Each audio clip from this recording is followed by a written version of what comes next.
तर महाराष्ट्र कुणाचा मध्ये पुढचा मतदारसंघ येवल्याचा आहे। अजित पवारांच्या राष्ट्रवादीच्या उमेदवाराचं पारडं जड दिसतं तन्मय। त्यामुळे आता इथलं संभाव्य आमदार कोण आहेत त्याविषयी आपण बघूयात। अर्थातच येवला म्हटलं की भुजबळ हे समीकरण आहे आणि अर्थात छगन भुजबळ राष्ट्रवादी अजित पवार पक्षाचे संभाव्य आमदार असणार आहेत। त्यांच्या विरोधात माणिकराव शिंदेंना मैदानात उतरवण्यात आलं होतं।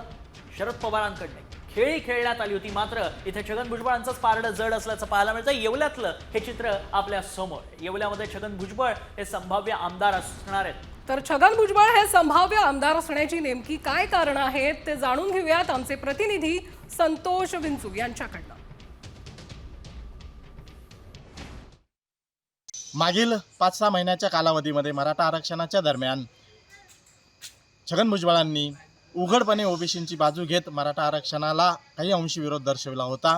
त्याचा परिणाम म्हणजे स्वतः मनोज जरांगे पाटील यांनी मतदारसंघात येऊन बैठका घेतल्या, सभा घेतल्या।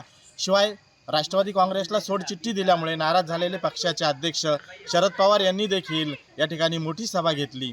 या सर्वांचा परिणाम म्हणजे मराठा समाज एकवटल्याने भुजबळांच्या पुढे मोठं आव्हान उभं राहिलेलं होतं। असं असलं तरी दुसऱ्या बाजूने ओबीसी समाजही एकवटला।